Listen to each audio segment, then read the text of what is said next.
Good news or bad news? It's good news because we are going to go out there to create the awareness and give the solution.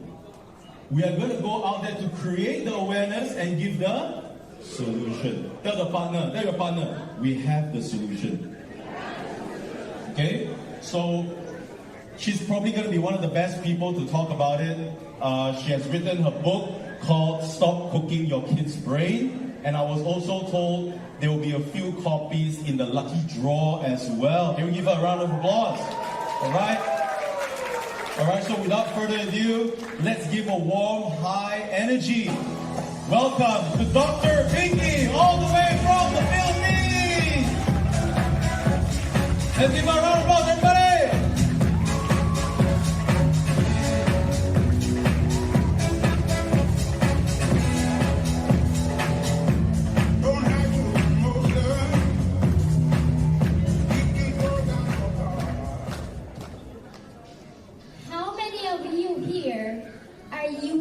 Gadgets all the time.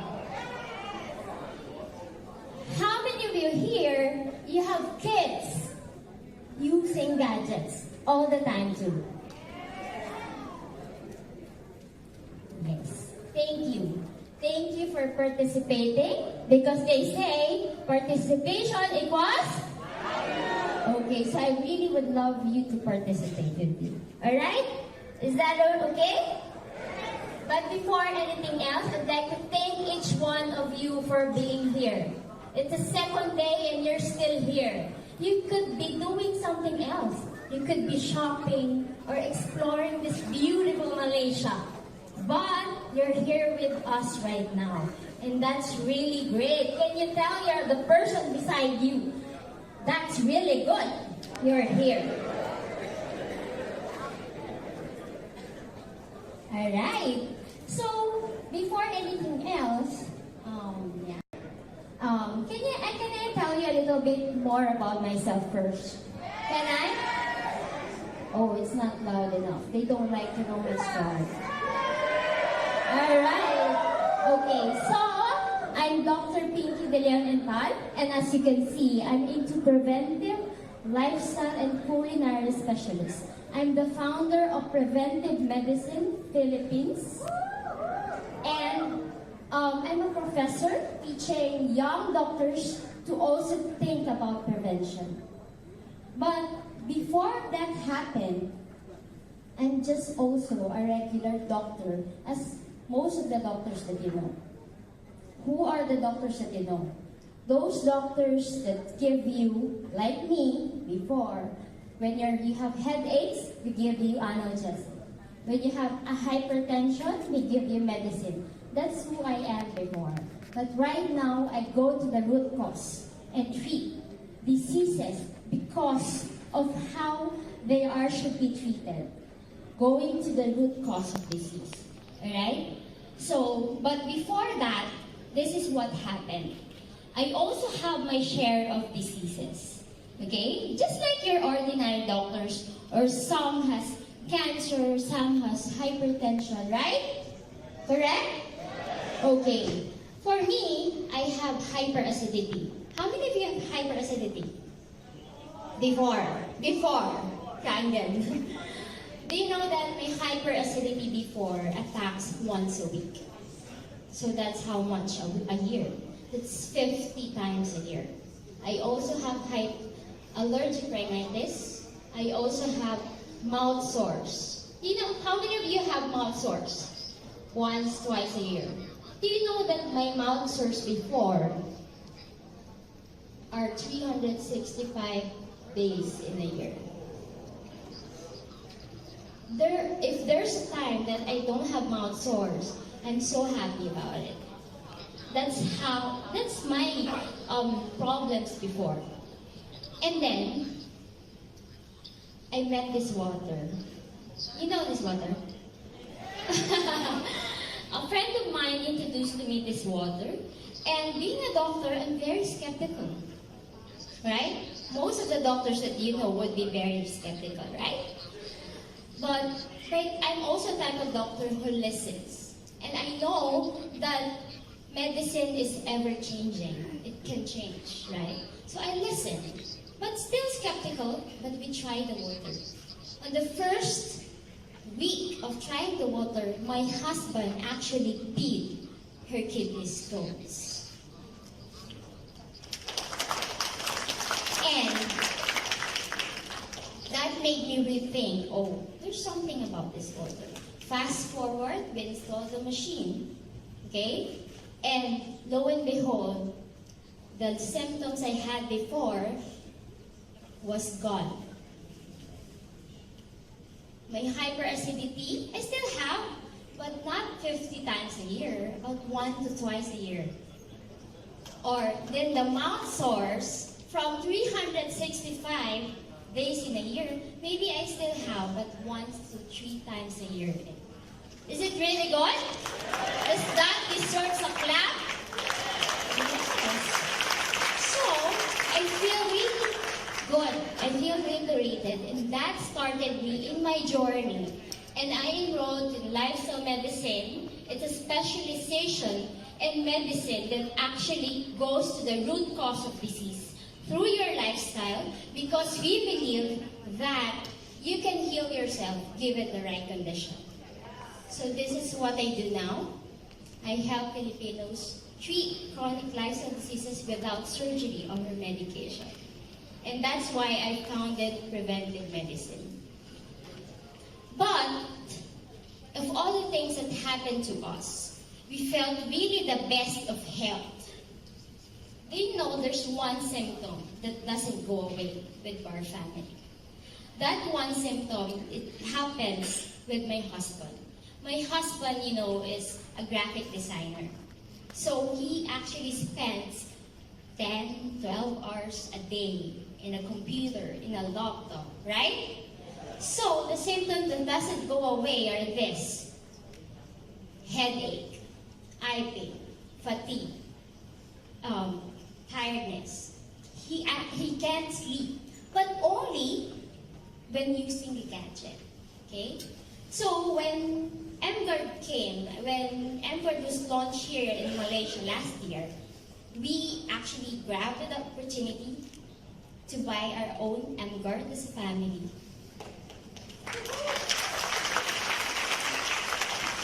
And do you know what happened? Can you ask me what happened? Okay. What happened is, me, personally, I don't have problem sleeping. But on the first night of using the gadget, the emGuarde, my sleep was so good. I got so many dreams. Without telling anybody, my daughter actually woke up and said, "Mommy, I got so many dreams." That made me think that this gadget, I'm not just thinking about that, and not just the only one. And lo and behold, after a few days, the headache, the pain, the difficulty of sleeping of my husband was gone. And do you know what? There was a time when after a few weeks of using it, my husband said, "My headache is back. My head isn't back. Why is it?" "But maybe the emGuarde is not working anymore," he said. I said, "Oh, are you sure?" He said, "Did you actually turn it on?" I said, "Yes, of course, I turned it on. Can you check?" When we checked it, oh, it's turned off. I'm so sorry. My fault. And I said, "Oh, you're my human detector." So that's what happened. That actually happened not just once, but twice.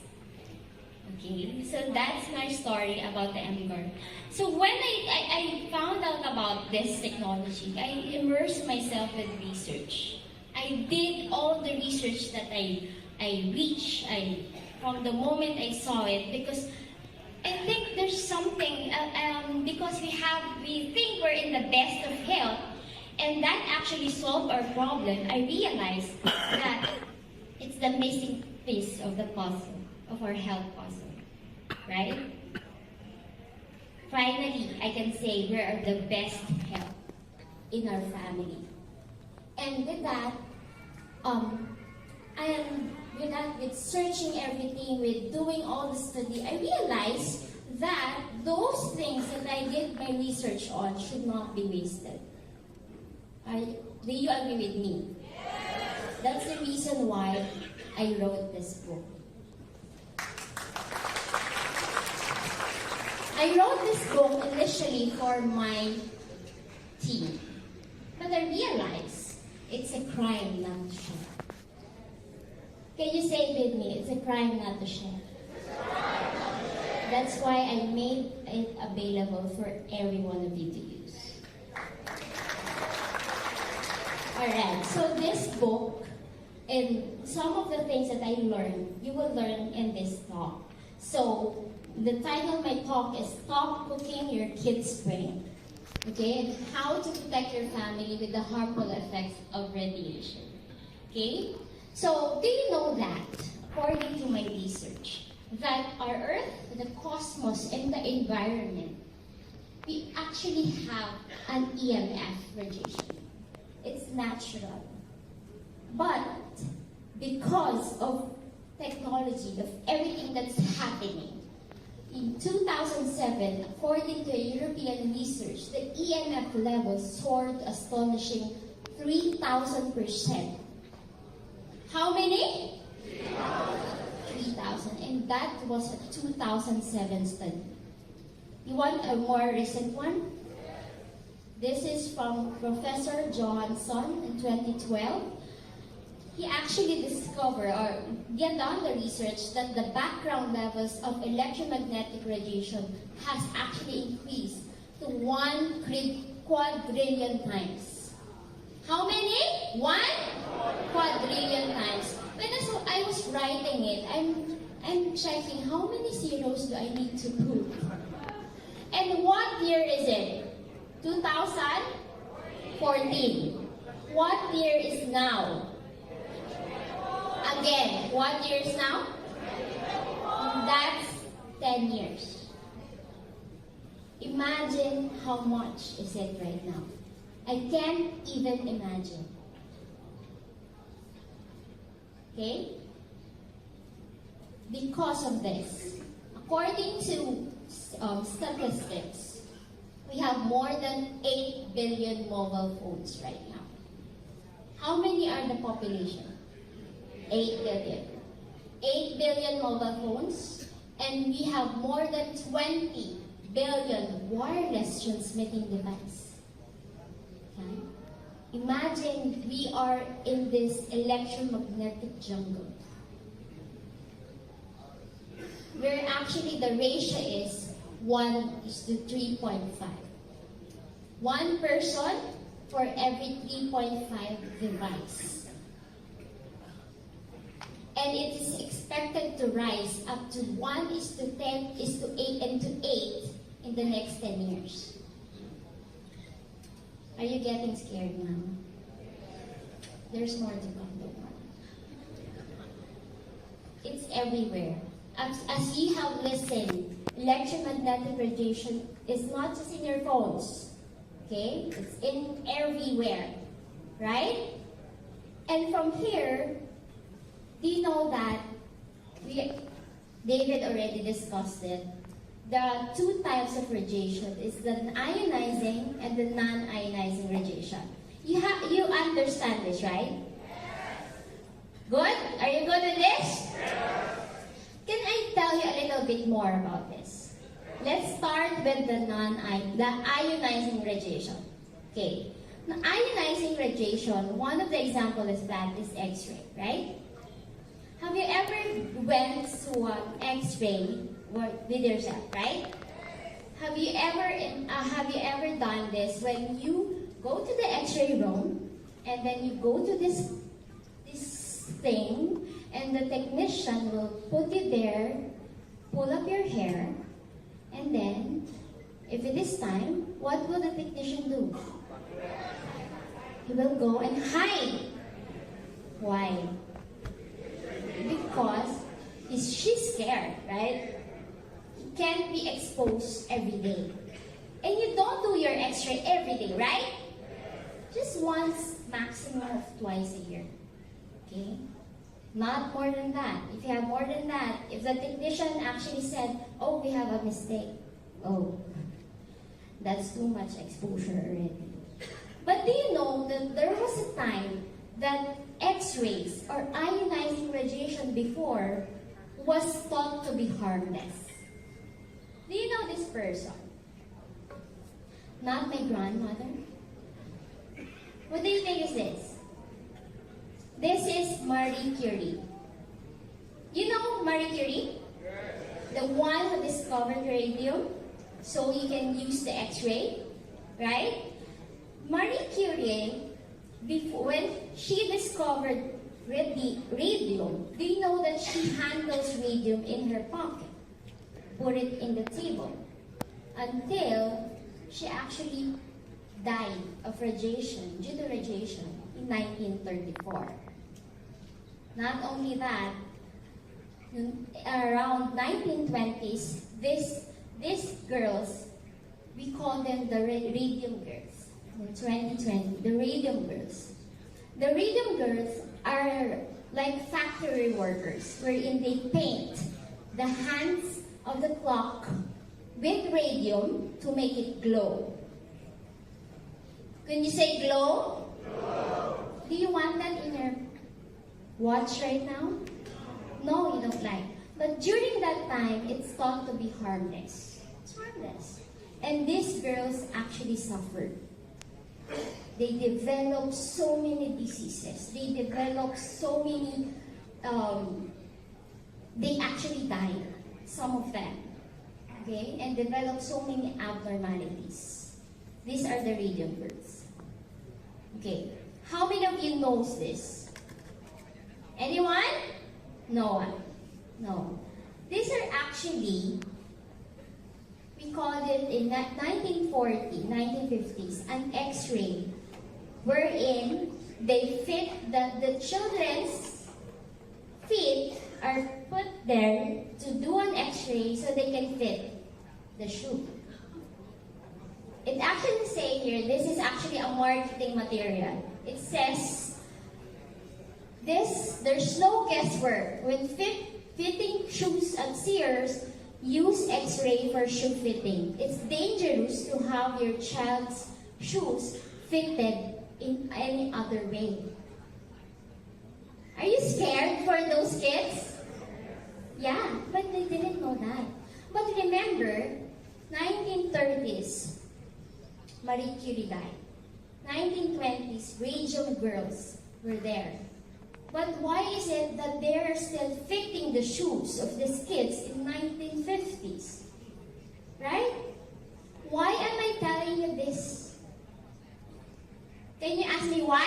Why? Because we have to learn from history. Tell your neighbor, learn from history. The history tells us that the ionizing radiation before was thought to be harmless. And what about non-ionizing radiation right now? They think it's still harmless, right? Right? So with that, let's go to the non-ionizing radiation. This is what we know right now with the EMF, the one in there which is everywhere. Okay? But I want you to meet someone. You want to meet that guy? Yes? Okay. I want you to meet Mr. Sam.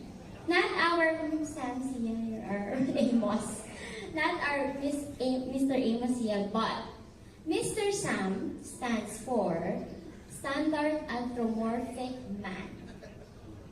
Mr. Sam is actually the mannequin or the model they used in 1993 to actually create the standard of measure in actually knowing if that radiation or non-ionizing radiation is harmless or harmful to you. It's good, but the problem with Mr. Sam is a large man. He's 6 feet 2 inches tall. He weighs 100 kilos, and his head is 100 pounds. What do you think? Is there any problem with that? They're using a standard that's very big. What do you think compared to that guy to me? Right. 1/3. To compare that guy to a little child. Yes? They're using a standard of measure that's too big for the regular population, right? So that standard is still being used until today with just minor adjustment. Do you know that? No. Alright. That's why I'm telling you. So, I would like you to watch a video, just a few seconds video, about the difference of the absorption of radiation for an adult compared to a child for a 6-minute call. How many minutes? 6-minute call. Can you please?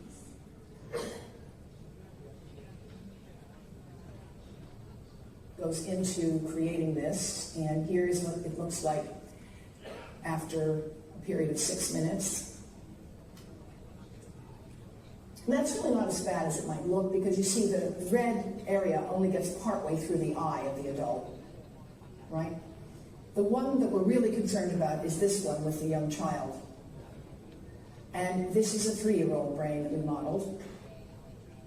And you see that by the end of that 6-minute call, the peak radiation, yellow and red, is getting all the way into almost both eyes. How many of you here knows someone who is a 3-year-old or has a 3-year-old kid? Did you see? How many minutes is this? In a 6-minute call. As you can see, the red is the one the radiation is reaching far into the brain. Right? Are you scared for your kids right now? Yes? The question is, how many minutes are they actually spending right now? Is it still 6 minutes? How many? 6 hours? So, what do you think is happening to their brains? It's being cooked, right? It's being cooked. So, according to this same study, the radiation of the brain of the little child is 5 to 10 times the absorption to an adult compared to an adult. So, for my parents, dear parents like me, I would like you to note this. Please don't forget this, okay? And even American Academy of Pediatrics actually said, they wrote to Congressman Dennis Kunich in 2012. They said, they're actually appealing, please, the children are disproportionately affected because their bone density, the amount of liquid in the child's brain, and the absorption is too high. They are appealing to please make new standards.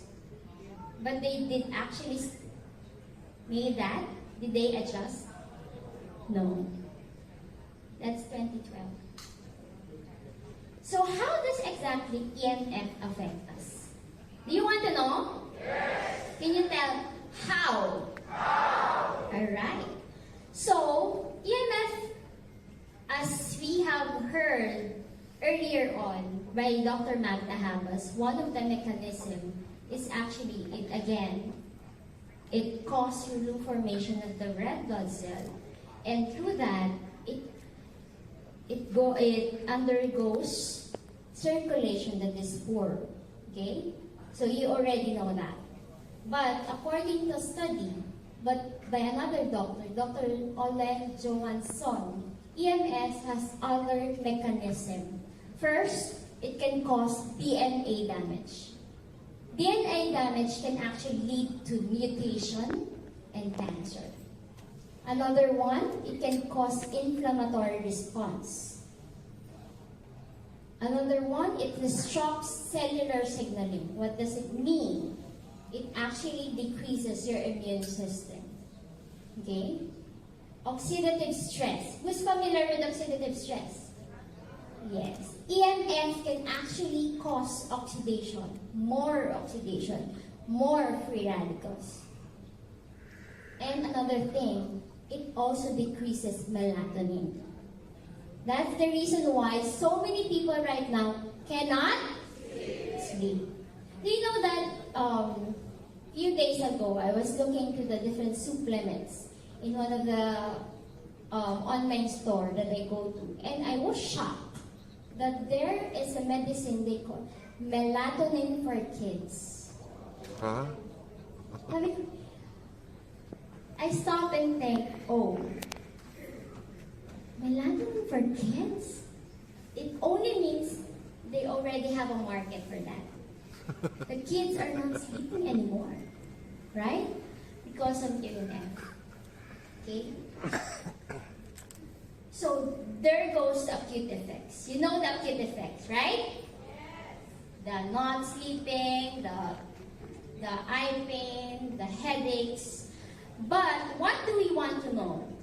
Are there acute effects and are there long-term effects? Okay? Can you ask me, are there long-term effects? Okay, let's visit the long-term effects. Okay, let's check the brain, thinking, and memory. This is a study.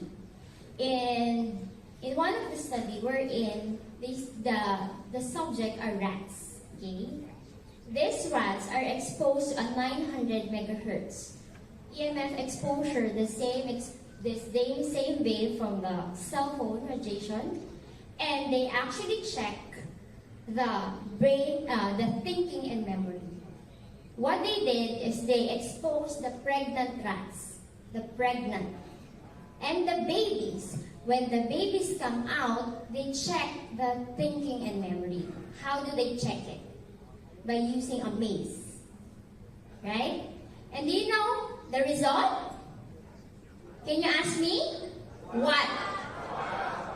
The result is the prenatal exposed newborns, rats, actually took 3 times longer to find their way out of the maze and made twice as many errors.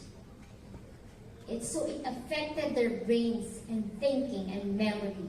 And then even further, they cut open the brain of these rats and they saw that in the areas of memory and thinking, there are fewer cells. These are rats, again, guys. We may or may not have those with our kids. But do you still want to protect your kids from that? Right? It is also implicated in Alzheimer's, neurologic diseases, and autism. Okay, I cannot give you a lot of details about this, but I want to focus on autism. Do you know that in autism, in year 2000, there is one autistic child in every 150 normal child? Do you know what's the ratio last year? What do you think? 1 is to what? 100?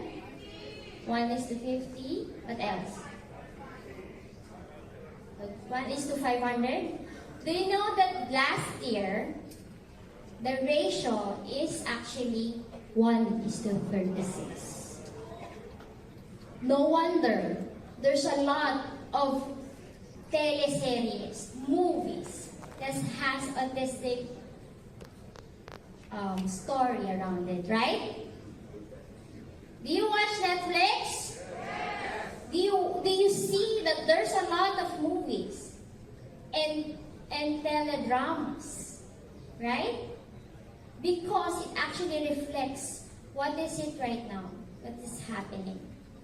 1 is to 36. And the autism actually rose from year 2000 to now by 317%. How much? 317%. That's how much. Okay? And EMF has been implicated in that. Of course, there are other factors why autism is happening. but EMF is also one of those factors, right? So, what about fertility? How many of you here wants to have children? How many of you are planning to have kids? Oh, there's a lot too. Okay. This one is already proven. It's already in the medical books. Okay? Do you know, they did an experiment. They get sperms in a test tube. They expose it to radiation. One is not exposed. Do you know what happened? Those exposed has less vitality, less mobility, and more abnormality. What else? They also found out that heavier cell phone users have reduced sperm count. The more you use the phone, the more you use gadget, the lesser the sperm count. How many of you would love to have a lesser for our guys here? No, you don't want, right? And how many of you guys here actually put your phone in your pocket? Raise your hand. Okay. Do you know in some fertility clinics in the US and Europe, they are not allowed, if they have patients who want to have babies, they are not allowed to put their phones in their pockets because it has been already implicated in infertility. Okay? How about tumor and cancer? Okay. Are you still learning so far? Yes. Can you tell the person beside you, I'm learning? Okay. So tumor and cancer. This has already been shown to you, but again, I would like to repeat. The WHO actually categorized gadgets of EMF radiation as group 2B, carcinogenic. So it causes cancer, but it's just in the same category as your engine exhaust. Okay? Same category as your lead. Okay? And also vinyl chloride, which is used in plastics. Okay? So, let's look at cancer. It has been implicated not just in glioma, in meningioma, and acoustic neuroma. Okay, these are type of cancers in the brain. But the one thing that they actually saw is something very shocking. Do you know what? Can you ask me what? They actually found out that those tumor grows on the side where they put their phone. If the person is right-handed, the tumor is on the right. If the person is left-handed, the tumor is on the left. Okay? I just would like to tell a little bit story on the glioma.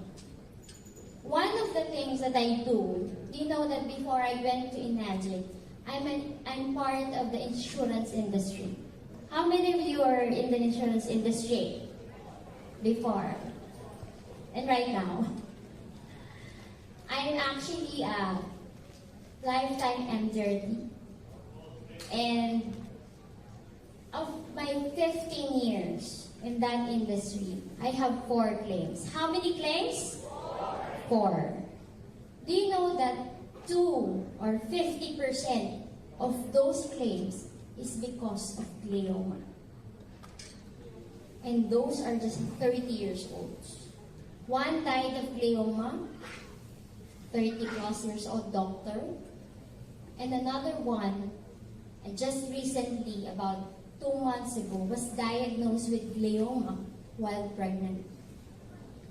And they have to take the baby out because they need to operate the brain immediately. So sad. How many percent is the claim of glioma in my case? 2 out of 4 is how many? 50%. Is that a lot? It's a lot, right? It made me think, oh, so scary. And these are one of the things that I also found out. The number one cause of cancer in children under 18 years old is already brain cancer. It already surpassed the original number one. Okay?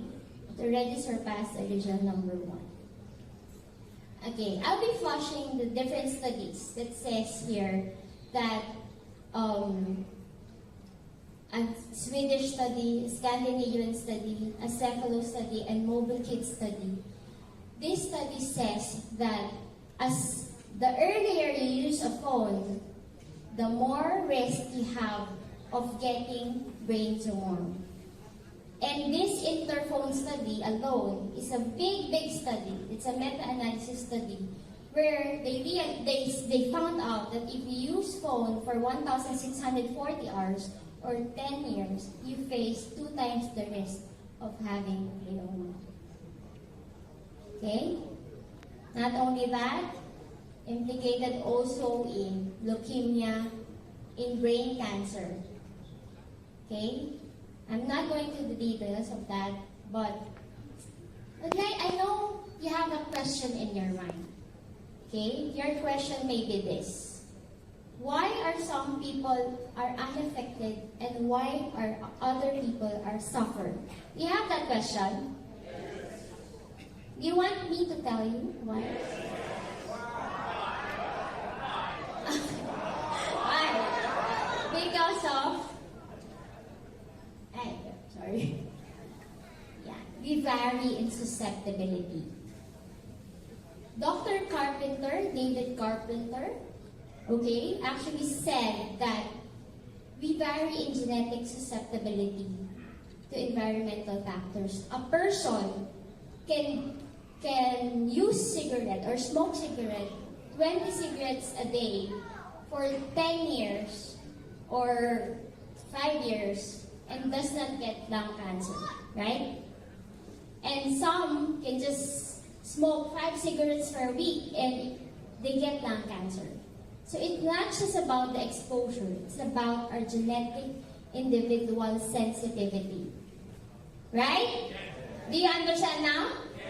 You know what to say to your client if you say, I don't have, right?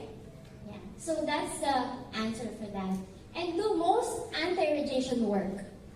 According to research, they are ineffective and lack scientific evidence. There's already you can search that in YouTube. There's a video, they check everything and it's not effective. And also in all the research that I did. Okay? And what can we do to protect our family? Do you want to know? Yes? Besides emGuarde, of course. First, time. We have to limit our time, right? Next, we have to create some distance to what we're doing, right? We also have barrier. They're actually like this. Like they put it there and then you sleep there. And they have metals barrier in that so you can sleep there. So those are the things that they can use, you can use. And of course, one of the things that actually EMF do is raise free radicals, right? So you eat right and you drink what? Because it decreases or removes or eliminates, neutralizes the free radicals. Okay. But how many of you would tell me, would agree with me, that these things is not very possible anymore, right? What if you're working 10 hours a day? Can you limit your time? Can you put some distance? Do you want to walk with a barrier with you? No? But you can do this to your kids, right? Limit the time of their kids. But, of course, is there a better way? Can you ask me? Is there a better way? What do you think is a better way? You know the answer. I'm almost done. But if somebody asks you, there's evidence, there's no evidence, this doctor said there's no evidence. Then, you have that? Do they tell you that? Yes. Actually, I'm honest to say that there's actually a chaos right now. Where's the paper? Yeah. Okay. There's a chaos right now. Scientists, experts are in chaos. They're debating if it is harmless, not harmless, whatever. I'd like to tell you, would you rather wait for these diseases to happen before you start protecting yourself? Yes or no? No. You don't wait, right? We have to start protecting our kids. Right now. Can you say right now? Right now. And how many of you here already have an emGuarde at home? Good job. Great job, so many. How many who doesn't have emGuarde at home? Okay. So for those of you who doesn't have emGuarde, you have two choices. How many choices? First, go back without protection. Go back to your family knowing everything that you know, and then continue living. Continue doing everything, exposing your kids, or start protecting your family. And so after this summit, I would expect a lot of sales, guys. Go back to your country and buy yourself an emGuarde. You're doing yourself an favor. Okay? Are you learning so far? Yes. You want more? Yes. Unfortunately, my time is very limited. They're giving me so short time. But that's okay. Because I have my book with me. Everything that I told you is just 1/10 of what you can see in the book. And this book actually have a lot for you to say, okay? Okay, and can you agree with me that this is a great marketing tool for your emGuarde? Yes? And most people would face these challenges if you're selling emGuarde. There's a lot of inconclusive scientific evidence, there's too much noise, no public awareness, there's so many competition, right? But with your tool, you have an arsenal. You have a tool to educate the public. You can build credibility, okay? And you can give it as a gift. If those tools that you see earlier on can help you in your demo, this book can actually what? Open the doors for you. Yes. Do you know that I didn't have the book yet. I just showed the title of my book to a friend and they invited me to a talk. And I was able to sell a Kangen machine. Kangen machine! So, this was done and it's available today but they say it's sold out. I'm so sorry, guys. Are you sorry? But for every one of you, once more, do you want my book? You have I gave us some pieces for raffle later. And then you can actually buy it in bulk with the team so that we can lower the price. Alright? Thank you, everyone. Thank you, Malaysia. Thank you, Dr. Pinky.